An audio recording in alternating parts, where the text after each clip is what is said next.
नमस्कार दोस्तों, कैसे हैं आप सभी लोग। उम्मीद करते हैं कि आप सभी लोग अच्छे हैं, स्वस्थ हैं और अपने अपने घरों में अपने अपने कामों में बहुत व्यस्त है। तो दोस्तों, सुबह की शुरुआत कुछ इसी तरह से होती है और सुबह सुबह तो सभी घरों में यही काम होते हैं।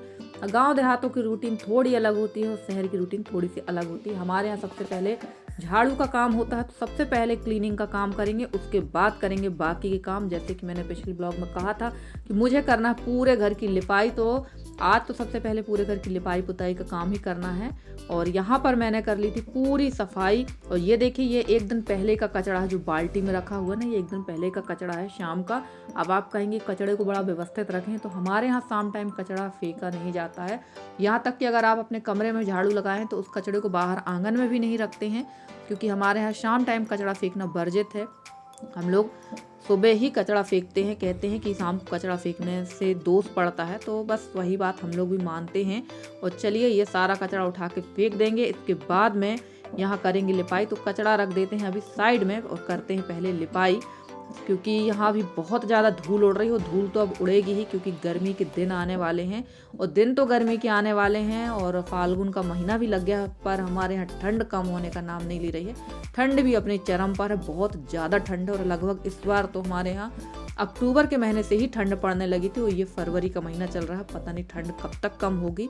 और ठंड के चलते कोई भी काम सुबह जल्दी जल्दी नहीं हो पा रहे हैं, पर काम तो करना ही पड़ेंगे, क्योंकि लिपाई पुताई बस का काम हमें नहीं करना है। क्योंकि हमारे यहाँ गांव देहातों में बहुत सारे काम रहते हैं। साल भर के लिए हमें बड़ी बिजोड़ी, पापड़, अचार, चिप्स, ये सारी चीज़ें बनाना है और इसके चलते कोई काम नहीं हो पा रहा है। तो अब मैंने सोचा कि धीरे धीरे सारे कामों की शुरुआत कर देते हैं। और मेरी एक बहन है अनामिका, वो मेरे से बोल रही थी कि दीदी आप मिट्टी डाल के लिपाई किया करो, तो वो ज़्यादा दिन चलती है। तो इस बार मैं तो लाल मिट्टी डाल के लिपाई कर ही रही हूँ। काली मिट्टी हमारे यहाँ अच्छे से नहीं मिलती है, तो मैं काली मिट्टी डाल के लिपाई नहीं करती हूँ, क्योंकि हमारे यहाँ काली मिट्टी मिलती भी नहीं है और अभी तक हमारे किसी ने की नहीं। मैं खुद पहली बार लाल मिट्टी डाल के लिपाई कर रही हूँ, तो उसमें भी लोग आके कह जाते हैं कि अच्छा नहीं लगता है, मत डालो। और हमारे एरिया में मैंने कई बार बताया कि पहली बार किसी के घर में लाल मिट्टी की लिपाई हुई है, वो मैं हूँ, जो मैं ज़मीन पे करती हूँ। दीवारों पे तो लाल मिट्टी और पीली मिट्टी की लिपाई पहले होती थी पुताई, अब नहीं होती है।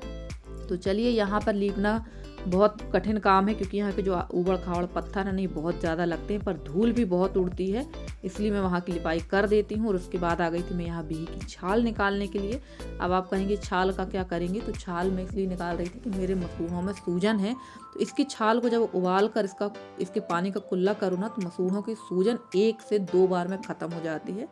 और बहुत अच्छी चीज़, बहुत अच्छी दवाई है ये। बबूल हुआ, बिही मतलब अमरूद की छाल, और एक रतन जोत होता है उसकी छाल, ये बहुत कारगर होती है दांत के लिए। और सच कहूँ तो यहाँ में बाल बच गई, वरना मेरी उंगली आज 2 टुकड़े हो जाती। जिस हथियार से मैं काट रही थी वो बहुत धारदार है, उससे चारा काटते हैं।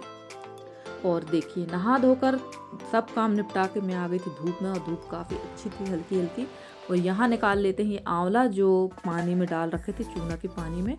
पीछे जो आंवला रखे हुए सूपा में, वो भी अच्छी तरह से सूख गए। बहुत अच्छी तरह से नहीं सुखाना था, सिर्फ हल्की ही सुखाना था कि उसकी ऊपर की परत हल्की सफ़ेद पड़ जाए, बस इतना ज़्यादा नहीं सुखाना है, नहीं तो फिर आपका अचार एकदम कड़ा बनेगा। तो चलिए, सबसे पहले आंवला को निकाल लेते हैं। और देखिए, इसका पानी जो है एकदम कलर चेंज हो गया, क्योंकि इसमें बहुत ज़्यादा कसैलापन होता है नींबू में, आंवले में। तो ये निकाल के धूप में रख देंगे 1-2 घंटे के लिए। तब तक कर लेंगे बाकी की तैयारी, क्योंकि अचार वगैरह बनाने में काफ़ी लंबा प्रोसेस होता है। और ये देखिए, आंवला कुछ इस तरह से सुखाया है मैंने, बहुत ज़्यादा नहीं सुखाना है, वरना ये अचार एकदम सूखा सूखा आएगा। तो इतना ही सुखाना है। और इसको मैंने धूप में नहीं रखा था, उसको रख दिया था साइड में, और आ गई थी मैं अपनी रसोई में। तो अभी मैं बाहर चूल्हा बिल्कुल नहीं जला रही हूँ, क्योंकि हवा बहुत तेज़ चल रही है, और हवा चलने की वजह से ना बाहर चूल्हा नहीं जला पा रहे हैं। तो सबसे पहले यहाँ मसाले भून लेंगे। तो ये मैं जीरा, मेथी और सरसों जो थी वो भून लेंगे। बाकी के मसाले जो हैं, मेरा पिछले अचार जो मैंने बनाया था गाजर गोभी का, तो वो अचार का मसाला मेरे पास अभी भी रखा हुआ है, तो बस वही मसाला यूज में आ जाएगा। और मिर्च का अचार तो मुझे बनाना नहीं, क्योंकि मिर्च का अचार मेरी मम्मी के यहाँ से आ गया है। तो बस आंवले का थोड़ा सा बना लेंगे, और आंवले का मुरब्बा, क्योंकि आंवले के मुरब्बा की रिक्वेस्ट आ रही थी मेरे पास में। और मेरी एक और सिस्टर हैं आशा पटेल, वो रहती हैं दिल्ली में, तो उन्होंने भी रिक्वेस्ट की दीदी गोभी की बड़ी बनाइए। तो बिल्कुल सिस्टर, अब आपकी गोभी की बड़ी का भी नंबर आ चुका है। वो भी हम आपको बहुत जल्दी आपके साथ शेयर करेंगे। बस आप लोग अपना स्नेह और सहयोग मेरे साथ बनाए रखें, क्योंकि इसी चीज़ की सबसे ज़्यादा मुझे ज़रूरत है। और फ्रेंड्स, मेरा मन जो है अब वीडियो बनाने का नहीं होता है, क्योंकि इसमें बहुत मेहनत लगती है। आप यकीन नहीं मानेंगे कि वीडियो बनाने के चक्कर में ना तो कहीं आना जाना हो पाता है, ना उठना बैठना हो पाता है। बस वीडियो बनाते ही रह जाते हैं। और काफ़ी लोग शिकायत भी करते हैं कि आती नहीं हो, बस यही काम करती हो।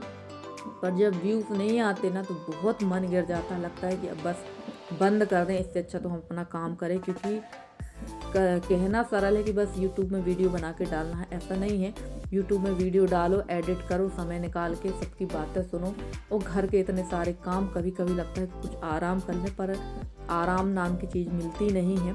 तो देखिए, यहाँ पर मैंने मसाले भून लिए थे, और यहाँ बैठी हुई थी दादी, और ये मसाले मैं मिक्सी में पीसने वाली थी, पर मिक्सी ने ऐन वक्त में धोखा दे दिया, तो मैं सिल पर ही पीसने बैठ गई थी। और यही मसाले पीस कर फिर से इसको दोबारा तेल में पकाएंगे, क्योंकि हमारे यहाँ बिना तेल में पकाए मसाला नहीं डालते हैं। और जीरा थोड़ा मैंने ज़्यादा भून लिया है, क्योंकि अभी मुझे बड़ी वगैरह भी बनाना है, तो मैंने थोड़ा मसाला ज़्यादा ही कर लिया। और भुना हुआ जीरा मेरे पास से ख़त्म भी हो गया था, क्योंकि हम लोगों को रायता वगैरह में भुना जीरा लगता ही है, तो मैं थोड़ा बहुत भून कर, मेथी और जीरा तो मेरा भुना रखा ही रहता है। और ये पेस्ट नहीं रही थी अच्छे से, क्योंकि मेथी जो है ना थोड़ी कड़ी रहती है, और ये कच्ची थी, इस वजह से पिस नहीं रही थी, तो इसको दोबारा से भूनना पड़ गया मुझे। तब तक ये देखिए, अब ये इसका कलर अच्छा आ गया मेथी का। इसको दोबारा से पीस लेंगे और पीसेंगे फिर इसके बाद सरसों। सारे मसाले तैयार हो चुके हैं, और हम लोग बस इतने ही मसाले डालते हैं। भुनी हुई सौंफ भी डालते हैं, जैसे कि मैंने बताया आपसे कि कुछ मसाला मेरे पास रखा, उसमें सारी चीज़ें हैं। बस यही 3 चीज़ कम लग रही थी मुझे, तो मैंने इनको भूंज लिया है। और भुनी हुई सौंफ डालते हैं, कुछ लोग मगरेल डालते हैं, पर हम लोग उसको नहीं डालते मगरेल को, बस इतने ही मसाला डालते हैं। और ना धनिया डालते, धनिया पाउडर भी बहुत सारे लोगों को देखा डालते, पर हम लोग ये दोनों चीज़ को अवॉइड करते हैं, नहीं डालते हैं। और हींग की मात्रा इसमें बहुत अच्छी होना चाहिए, तभी आपका अचार बहुत दिनों तक चलेगा और टेस्ट भी बहुत अच्छा आता है। वो हींग तो मेरे यहाँ सभी लोग खाते हैं बहुत शौक के साथ में। तो चलिए, बातें बहुत हो गई, शुरू कर देते हैं काम। और यहाँ डाल दिया मैंने सरसों का तेल, और इस तेल से धुआं उठने लगा था, इतना इसको गर्म करते हैं। और इसमें डालेंगे सबसे पहले हींग। हींग कुछ ज़्यादा मात्रा में डालेंगे, ताकि इसकी खुशबू पूरे अचार में रहे, और इससे अचार ख़राब भी नहीं होगा। तो यहाँ डाल देंगे हींग। जब तक हमारी हींग अच्छी तरह से पक रही है, और इसमें डालेंगे हल्दी, और फिर डाल देंगे जो मैंने मसाले भूने हैं। तो जितने ज़रूरत के मसाले हैं सिर्फ उतने ही डालेंगे। बहुत सारी सिस्टरों को देखा मैंने कि ऊपर से वैसे भुने वाले मसाले डालती हैं और तेल डालती हैं, और जिस चीज़ का अचार बनाती हैं उसको मिक्स करके भर देती हूँ, बाद में तेल डालती हूँ गरम करके। पर हमारे यहाँ वैसा अचार कोई भी नहीं खाएगा, हमारे एरिया में ही वैसा अचार नहीं बनता है। हमारे यहाँ अचार बनाने का तरीका यही है। और सच कहूँ तो इस तरीके का जो अचार होता है ना, इसका टेस्ट एकदम अलग आता है, क्योंकि इसमें तेल कच्चा नहीं रहता। और कच्चा तेल अगर आप अचार में डालते हैं तो उसमें बहुत ज़्यादा उसका टेस्ट अलग रहता है, इसका अलग रहता है। तो चलिए, यहाँ पर तेल गर्म हो गया है, इसमें डाल देंगे हल्दी, और हींग को मैं थोड़ा सा दबा दूँगी ताकि अच्छी तरह से और पक जाए। तो हल्दी डालने के बाद छोड़ देंगे मसाले। और फ्रेंड्स, आप लोगों को मेरे वीडियो कैसे लगते हैं? अगर आप लोगों को मेरे वीडियो पसंद आते हैं तो प्लीज़ प्लीज़ प्लीज़ मेरे वीडियो को लाइक करें, शेयर करें, मेरे चैनल को सब्सक्राइब करके। जिस तरह से आप लोग अपना सहयोग और स्नेह मेरे साथ बनाए हुए हैं, उसी तरह से आप लोग अपना सहयोग और स्नेह मेरे साथ बनाए रखें। मैं पूरी कोशिश करूँगी कि आप लोगों के लिए बहुत अच्छे से अच्छी वीडियो लेकर आती रहूँ। और मसाला मैंने रख दिया था ठंडा होने के लिए। इसके बाद में आ गई थी यहाँ पर कढ़ाई। उसी कढ़ाई को मैंने धो लिया, और इसमें डाल देंगे 1.5 कटोरी शक्कर और 1.5 कटोरी पानी, क्योंकि बनाना है मुझे मुरब्बा। और खाना भी मेरा साथ में बनता जा रहा था, सारे काम एक साथ होते हैं।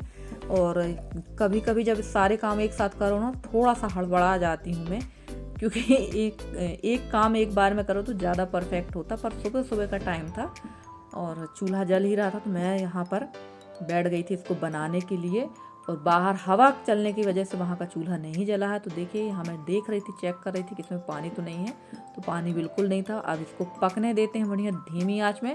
और इसमें डाल दिया था मैंने इलायची का पाउडर, वो क्लिप जो है वो स्किप हो गई है। तो चलिए, ये पकेगा, तब तक हम कर लेते हैं बाकी के काम।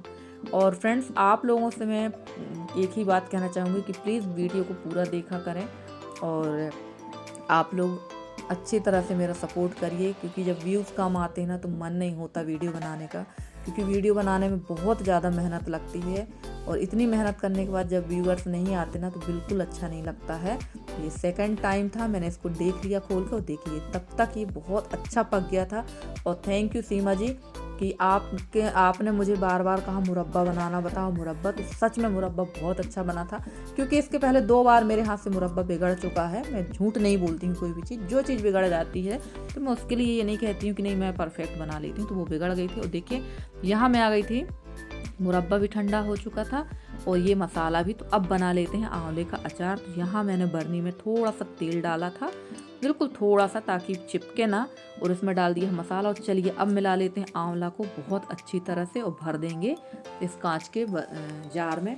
और वैसे तो सभी को पता है कि ये अचार हमेशा कांच के और चीनी मिट्टी के बर्तन में ही रखना चाहिए, क्योंकि प्लास्टिक के या स्टील के डिब्बे में रखने में ये ख़राब हो जाता। पर मेरे पास फ़िलहाल में तो एक ही बर्नी खाली थी कांच की, तो उसमें मैंने रख दिया था ये आंवले का अचार और बाकी रख दिया है एक स्टील के डब्बे में।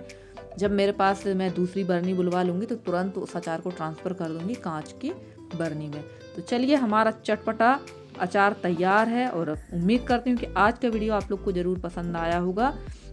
अगर आप लोगों को मेरा वीडियो पसंद आता है तो प्लीज़ लाइक करें और मेरा सपोर्ट करते रहें, स्नेह बनाए रखें। तो इस तरह से मैं इसको दबा दबा के भर दूँगी और 2-4 दिन इसको हम रखे रहने देंगे। ऐसे ही आप चाहें तो धूप में भी रख सकते हैं, पर मैं धूप में नहीं रखूँगी, इसी तरह से रख दूँगी। तो चलिए मुरब्बा भी हमारा रख गया है। मिलते हैं अगले वीडियो में, तब तक के लिए बाय बाय।